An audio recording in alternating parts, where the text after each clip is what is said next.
Imagine waking up tomorrow and finding out that every single aspect of your life, like every dollar in your bank account, the exact state of your relationships, your physical health, your standing at work, was just permanently locked in place forever. Wow, just totally frozen. Completely frozen. It could never change. And, on the surface, that might actually sound like a dream, right? Yeah, I mean, you'd never have to worry about losing your job or getting sick. Exactly. Yeah. But actually, if you sit with that thought for just a second, it is a psychological nightmare. It really is. It sounds relaxing at first because, well, we spend so much energy trying to build these elaborate, perfectly stable castles out of our lives. Right?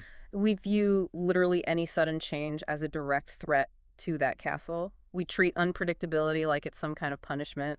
But a frozen life, that's a trap. And that trap is exactly what we are tearing apart in today's deep dive. We've got this really fascinating stack of sources in front of us today, blending ancient Buddhist philosophy. Specifically texts like the Nirvana Sutra, which is super interesting. Yeah, exactly, with some incredibly practical modern psychology. Mm. And the mission for this deep dive is to prove to you that the very thing you probably fear the most, which is sudden change and unpredictability, is actually the ultimate lifesaver. Oh, for sure. It's the exact mechanism designed to get you out of whatever rut you might be stuck in right now.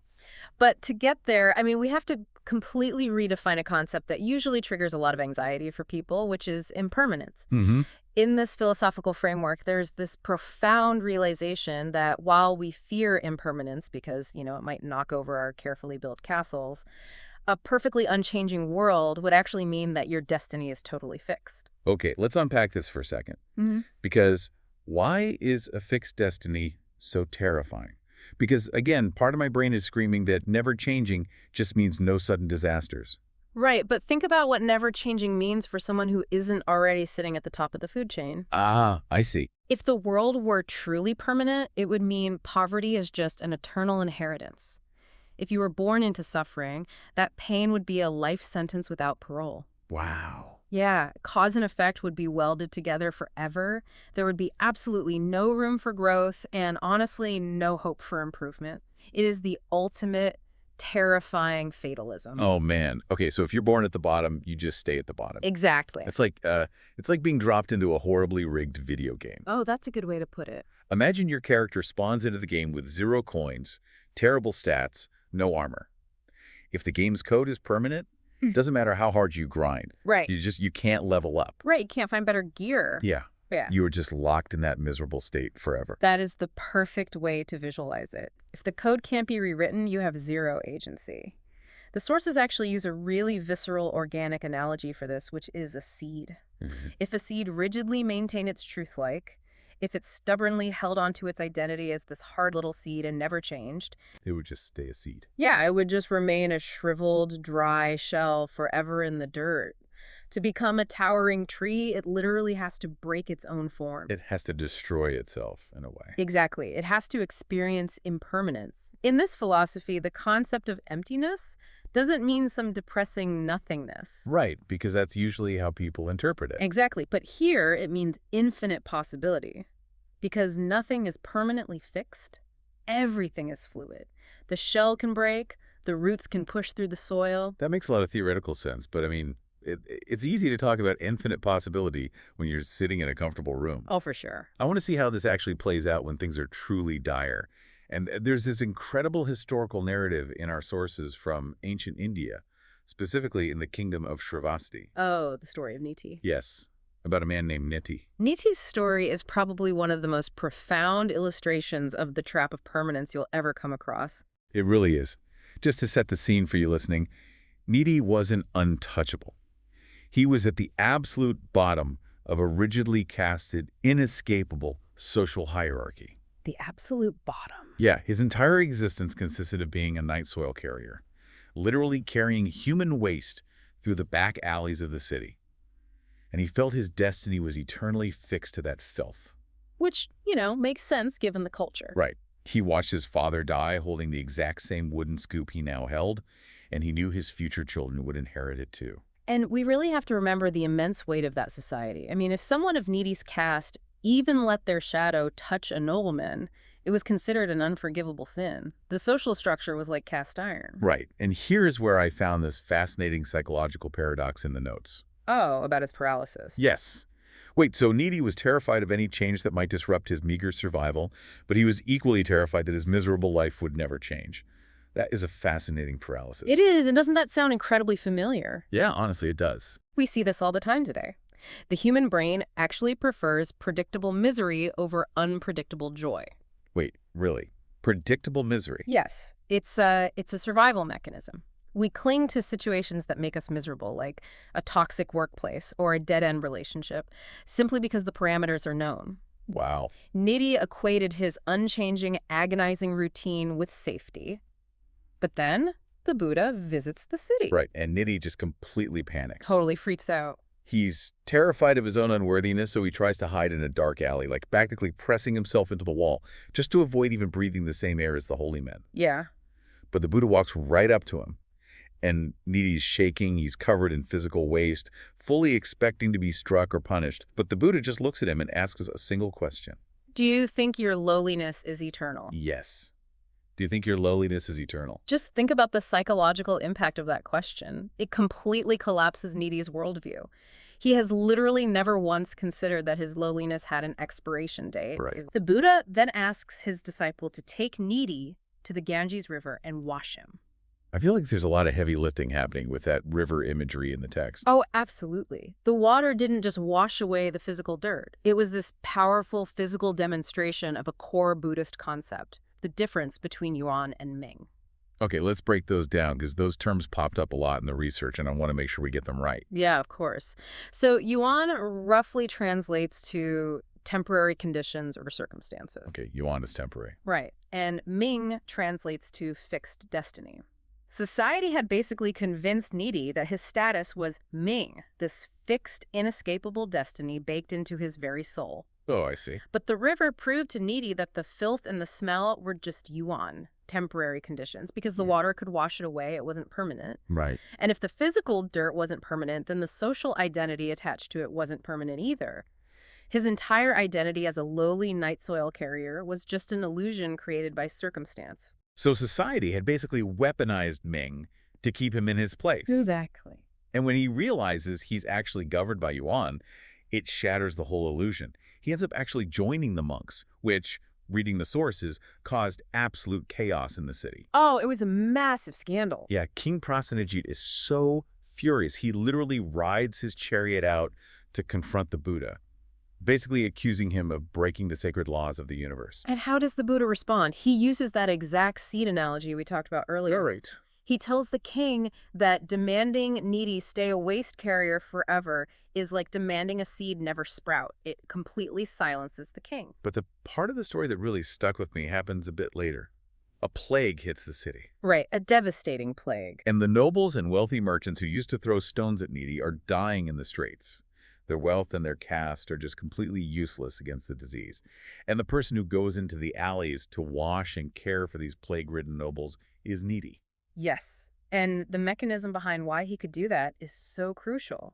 Because, I mean, how do you care for the people who brutally oppressed you without any bitterness or resentment? Exactly, and it's because Niti had profoundly realized the truth of impermanence.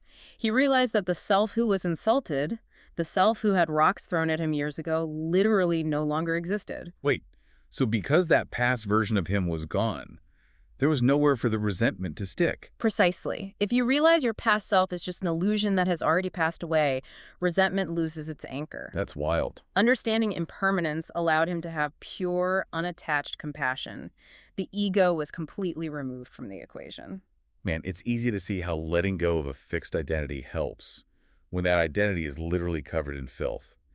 But I'm thinking, how does this mindset survive today? That's the real question. Because the things we cling to aren't usually wooden soups in an alley. Yeah. You know, there are 401ks, our job titles, our reputations on social media. Which brings us directly to the modern battlegrounds of impermanence, right? Wealth and interpersonal relationships. Let's start with wealth. I saw this phrase in our research that I definitely need you to explain. It said, wealth is shared by 5 owners. Yes, the 5 owners. I'll be honest, that sounds like a terrible investment strategy. My bank account only has 1 owner, me. Huh. Well, you think you're the only owner. But this is a brutal yet incredibly freeing concept from the texts. The five owners are water, fire, thieves, the government, and unfilial children. Oh, well, meaning a flood, a house fire, a robbery, unexpected taxes, or a bad inheritance can just wipe it all out in a second. Right. The core mechanism to understand here is that money is not a static object. It is not a block of gold you permanently lock in a vault. Wealth is simply a temporary storage of energy. Okay, temporary energy. It is fluid. It flows in and it flows out based on changing conditions. Here's where it gets really interesting. Because if it's fluid, then the reason people get trapped in financial anxiety is because they're essentially trying to freeze a river. Yes, exactly. They think of wealth as static, so they try to hoard this unmovable mountain of water, and it just slips through their fingers. Exactly. The people who actually build lasting prosperity understand the flow. Instead of trying to hold the water in their bare hands, they act as a dam. A dam, okay. They position themselves to direct the flow of massive structural changes.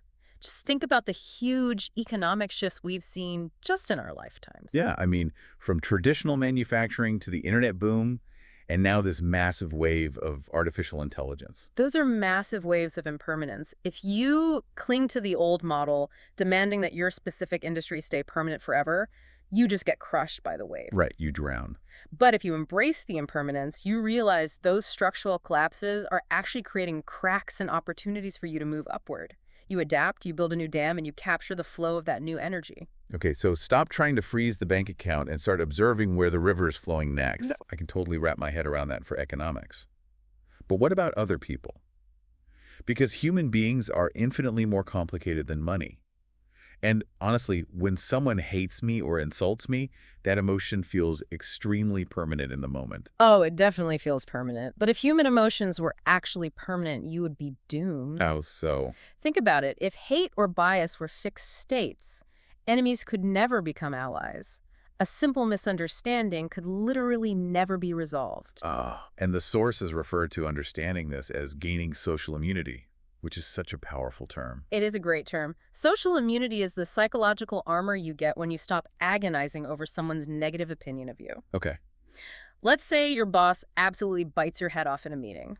If you believe their anger is a permanent reflection of your worth, you're crushed. Yeah, you'd be devastated. But if you apply impermanence, you realize their opinion is entirely dependent on temporary conditions. Meaning, like, maybe their kid kept them up all night, or they're terrified of a deadline, or their blood sugar is low. Their anger is just a temporary cloud arrangement. And clouds inevitably blow away. The weather always changes. Okay, so if the past is gone, if wealth is just flowing energy, and if people's opinions are just temporary weather patterns, am I crazy? Or does that mean everything outside of this exact second is basically a hallucination? Where does that actually leave us? It leaves you right here, in the present moment. Just right now. Right. If the past is dead and the future hasn't materialized yet, the present is literally the only place where life possesses any physical reality. This reminds me of that mountain climber analogy from the modern psychology notes we were looking at. Oh yeah, that's a perfect connection. If you're climbing a massive mountain and you spend all your time just staring at the distant, terrifying peak, your brain gets completely overwhelmed. The anxiety spikes because the gap between where you are and where you need to be seems impossible. Because you are projecting yourself into a future that doesn't exist yet. The only way you actually climb the mountain is by severing your attachment to the peak and focusing entirely on the stability of the very next step. It's just the foot in front of you. And that perfectly frames a quote from the sources that completely blew my mind. It's from Michael Jordan. Yes, the Michael Jordan quote. He said, "I never fear failure because I only focus on the current shot." I always assumed masters like Jordan just didn't feel anxiety because they had some, I don't know, superhuman confidence. Right, like they're just wired differently. Yeah. But the truth is, they're free of anxiety because they know the present step, the current shot, is the only thing they can actually control. They've sliced time down to the immediate present. The sources actually outline a specific technique for this called the breakpoint cutting method. Okay, breakpoint cutting, how does that work? It's a mechanism to sever your connection to past pain. Think about the biology of it for a second.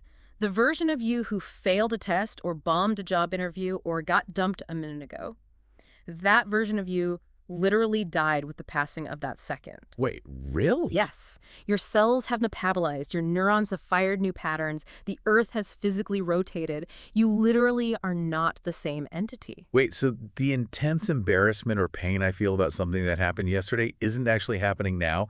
I'm just sitting in the present, forcefully dragging a ghost into the room with me. Exactly. You are actively renewing the subscription to that past pain using your current mental energy. Renewing the subscription. I love that. When you truly grasp impermanence, you realize that suffering doesn't have a solid foundation. It requires your active participation to keep it alive. If you start supplying the mental fuel, if you cancel the subscription, the pain has to extinguish, just like a fire running out of oxygen. All right, I love the theory. It makes a ton of sense. Yeah. But I need to know how to actually do this when my alarm goes off tomorrow morning.